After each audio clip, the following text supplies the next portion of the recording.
Depression has become the epidemic of our age. Over 300 million people worldwide suffer from it. Antidepressant use has tripled in recent decades. Self-harm is now the leading cause of death among the young. And yet, our standard of living has never been higher. About 150 years ago, most families lived without electricity, plumbing, or modern medicine. Life expectancy was substantially lower, and poverty was the default. Today we live longer, safer, and more comfortable lives than any generation in history. Comfort at the push of a button. But instead of being happier, we are more anxious, more medicated, and more depressed than ever. In this video, I'll expose the missing ingredients to happiness, the things our comfortable world has stripped away, and why millions now feel lost.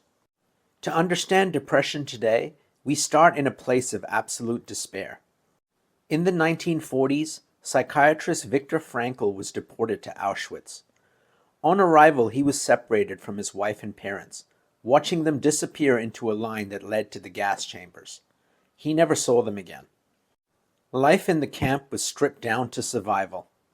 Every day meant waking up before dawn, marching in freezing cold, carrying heavy stones, digging trenches until collapse.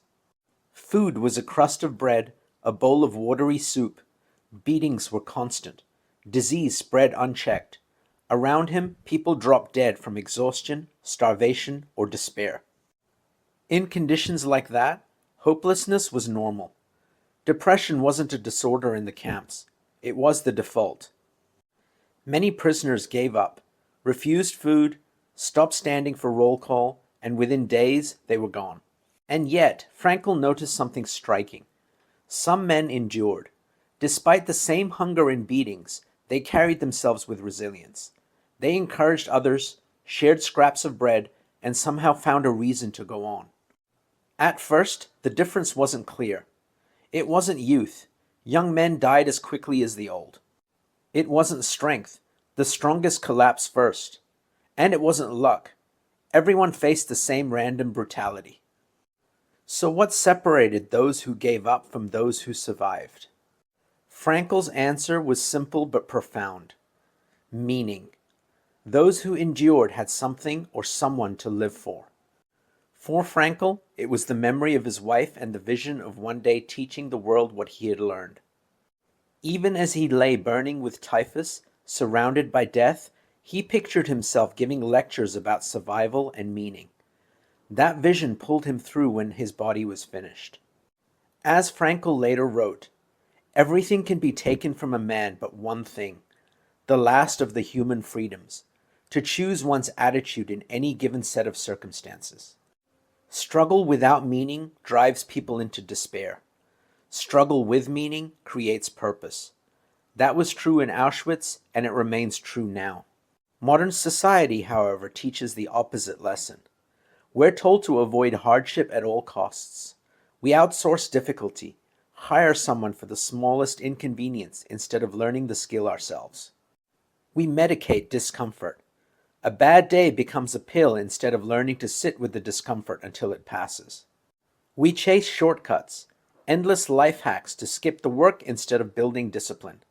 Struggle is treated as failure instead of growth.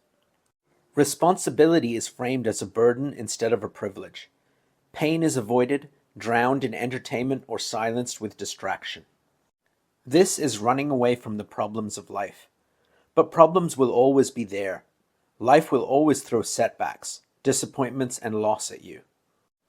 When you build your life around avoiding difficulty, you don't escape suffering. You just make yourself weaker when it comes.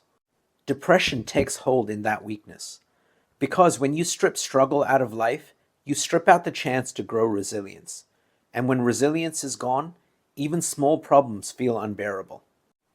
You see this fragility everywhere in culture today. We now treat offensive words like physical harm. Universities issue trigger warnings so students can avoid ideas that might upset them. Comedians are targeted and canceled because a joke is considered too painful to hear. When even words are seen as intolerable, what chance do we have of facing the real struggles that life will inevitably bring? Another reason depression has risen so sharply is that we try to face life alone. because meaning has always come from being needed by others. Humans are an interdependent species. For most of history, our survival and happiness depended on each other. Men and women needed one another, not only to raise children, but to build families, communities, and futures. Interdependence was the foundation of meaning. Today, that foundation has been dismantled. Both men and women insist they don't need the other. They say they're fine on their own. They still want connection, but many have convinced themselves that juice isn't worth the squeeze. And as this message has spread, depression and loneliness have risen in parallel. Marriage rates are collapsing, divorce rates are high, and generations grow up disconnected from the very structure that once gave life direction. The nuclear family, once the bedrock of stability and purpose, has fractured. Humans once lived with a deep sense of tribe. You belonged to a family, a community, and often a faith that tied you to something bigger than yourself. That structure gave people identity, duty, and connection. Today, that sense of belonging has eroded. Communities have thinned out. People move often, neighbors are strangers, and the bonds that once tied people together have broken down. Religion has declined too.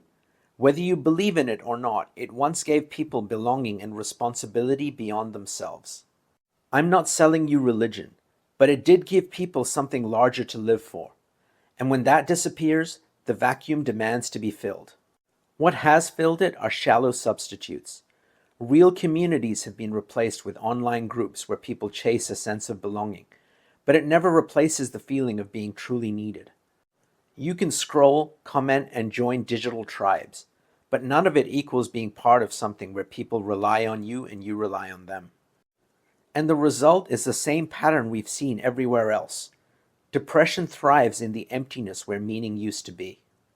And into that emptiness, society has sold us a lie. That happiness comes from comfort, consumption, convenience, and attention. That if you can buy the latest gadget, take the perfect vacation, or copy the curated life of influencers on Instagram, you'll finally feel complete. But that message is a trap. We're told that if we live like them, with the cars, the holidays, the glamour, we'd be happy. So we compare our ordinary lives against their highlight reels, and it's no wonder so many people feel miserable. Accumulation is another trap. We're told that more things, the house, the car, the next upgrade, will bring lasting happiness. But possessions only deliver short bursts of satisfaction, followed by the same emptiness as before. And the proof is in the people who seem to have it all. Some celebrities with money, beauty, and adoration still spiral into misery, addiction, and even self-harm. If even they collapse under the weight of comfort and attention, what does that say about the path society has put us on? The answer is that comfort by itself carries no meaning, because it exists only for the self, and the self is never enough. This is why depression keeps rising, because comfort and self-satisfaction can never sustain us. Overcoming depression starts with refusing to chase happiness in things that only give fleeting satisfaction. It also requires living with a different purpose. As Tony Robbins puts it, the two things that give life fulfillment and meaning are growth and contribution.